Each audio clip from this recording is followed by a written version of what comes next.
Hey everybody, what's up? I'm Nicholas from Leftover Content, also known as Milky Seed, and welcome back to Let's Play Banjo-Kazooie. In the last episode, we've 100%ed all of Mumbo's Mountain and unlocked a new level, Treasure Trove Cove. And in this episode, we're not going to go do that immediately. Instead, we're going to come over here and talk to this lady.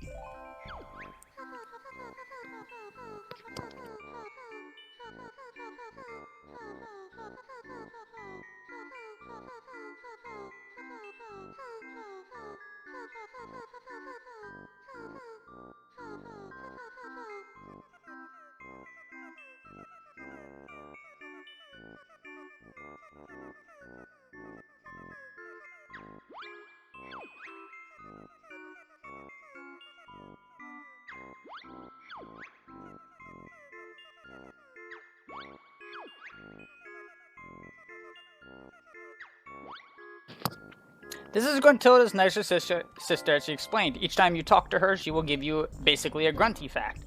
Those are very important, and you're going to want to remember them throughout your journey. If we come up to this thing, we don't know what that does. Well, now that we've basically explored enough, let's make our way to Treasure Trove Cove. By going up these stairs, you'll find a new location, and even a note door up there that requires 180 notes.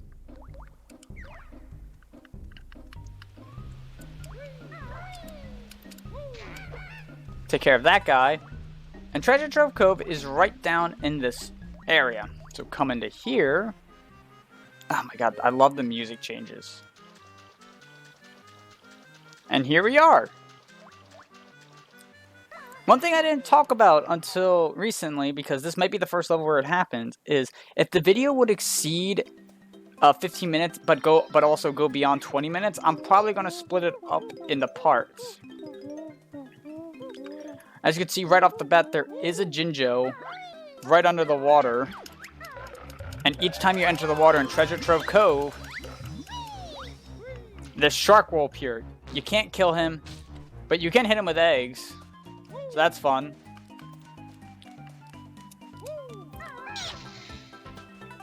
The first thing I always do in Treasure Trove Cove is immediately when leaving the dock and getting that Jinjo is coming over in this direction. Yeah, you might notice the water is a bit glitchy. Emulator.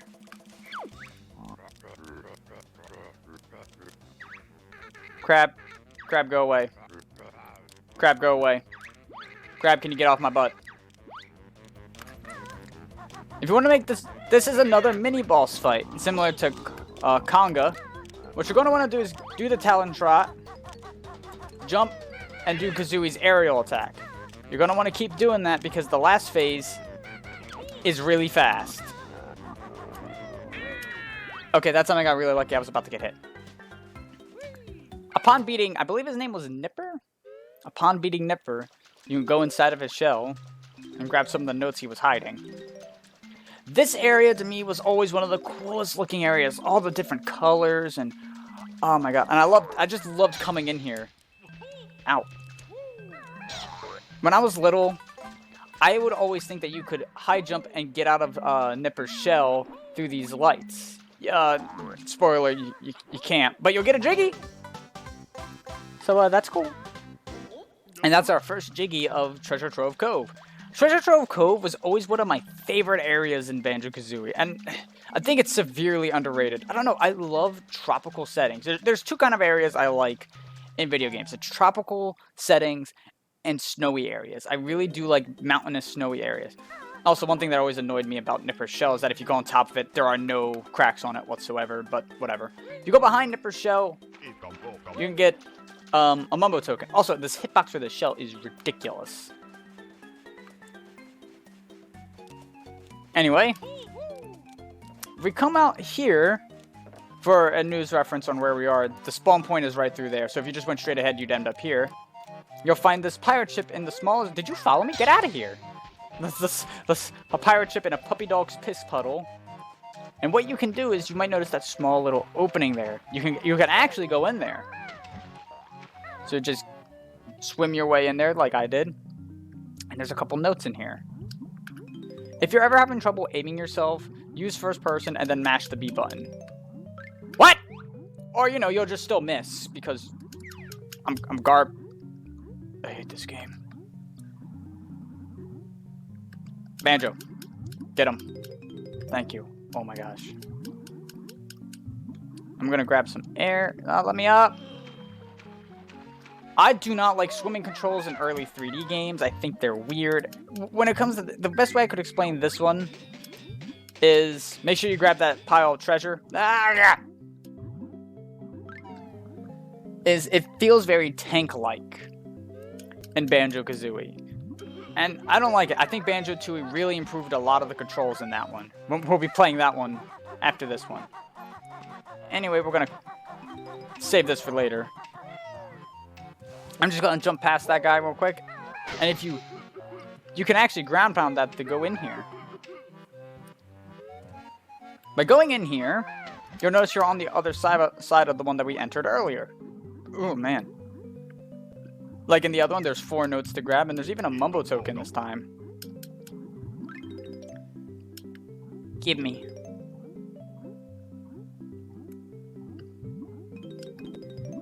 And there's another one of those, I guess, gold piles? That's exactly what they are, Nick. They're gold piles. Oh, no, I want to get out.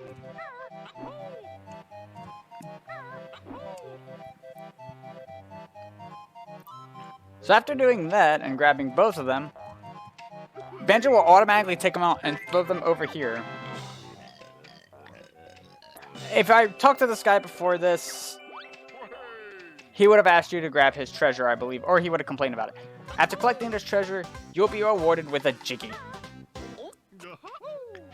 Now, I always forget to do this, but make sure you climb this, I guess it would be a pole, simply, to grab another mumbo token. Climb up here. Oh, I didn't want to grab that! Ah, come on.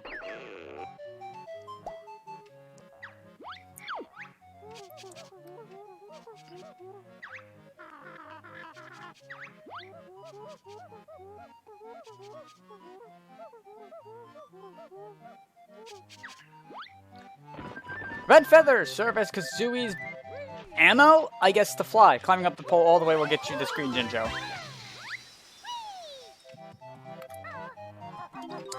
Now, real quick, I want to show something off, and I just kind of showed it off there. This is clearly a height in which if Banjo fell, he'd take some damage. Let me get on the edge. Nope, that didn't work. Ow! That didn't work.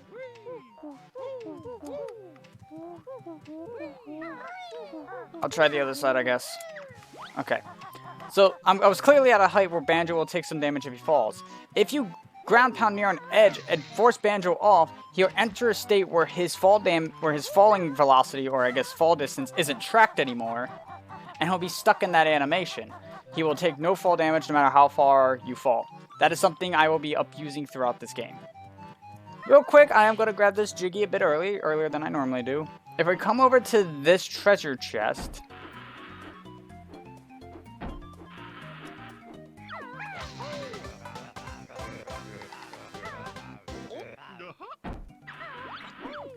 very easy Jiggy to get. You can also use Kazooie's hover to lessen your fall velocity, but sometimes if Banjo starts falling too much, it won't go off. Now let's climb these trees and grab more notes.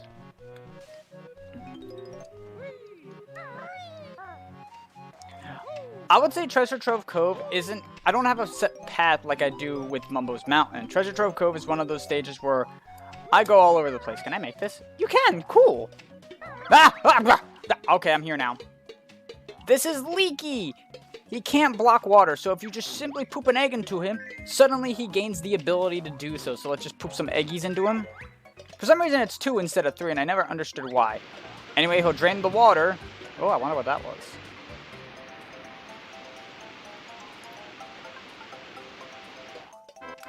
After he does that, I'm going to position myself so I can see. Try to land on top of the sandcastle to grab these 5 notes. Now go inside the sandcastle. Within the sandcastle are more notes. Simply take a left or right and you'll land into this small little puddle of water. And then you can land on here.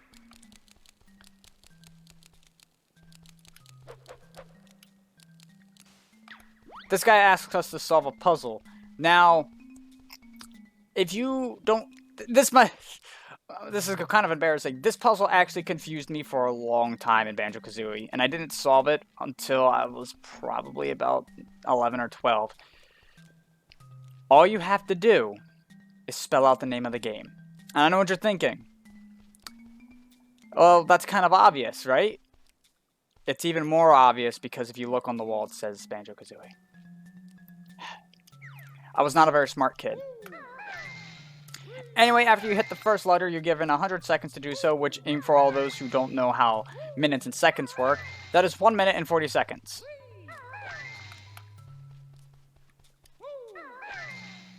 Which is plenty of time to do this. This sandcastle actually holds a secondary function, but we won't be going over that until later. Where's the Z? The Z is over there. That secondary function is actually very important to the... Well, it's a very important gameplay mechanic, and I'm garbage. But right now, it's not important to us. So after solving it, that cage will open up. And then this guy becomes hostile. He is different from the other crabs in which he'll take 2 hits from that to die. While most crabs normally only take 1. Then you can long or high jump up here to grab another Jiggy. And with that, we already have 4 of the Jiggies of Treasure Trove Cove. This game has, in a sense, I'd compare it to Mario Odyssey in terms of how often you get the collectibles in this game. Although in Mario Odyssey, it's a bit more, oh hey, you took a left turn, you got it. You know, sort of thing. Anyway, coming over here now, there's 2 treasure chests. We won't be here long. What? What? Oh! Jumping inside will net you a few notes. When I first recorded this, yes, I went all the way as far as the Treasure Trove Cove. I missed those 4 Okay. I'm sorry, what? Get out of here. Give me that. What? Okay, that looked absolutely not normal. Alright. So, let's go back the way we came, actually. Right before I fell and met Leaky.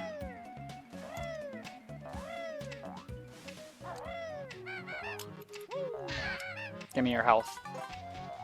I do not believe enemies respawn until you leave the world, so don't worry about that. If we come over here, we can get another bottles move.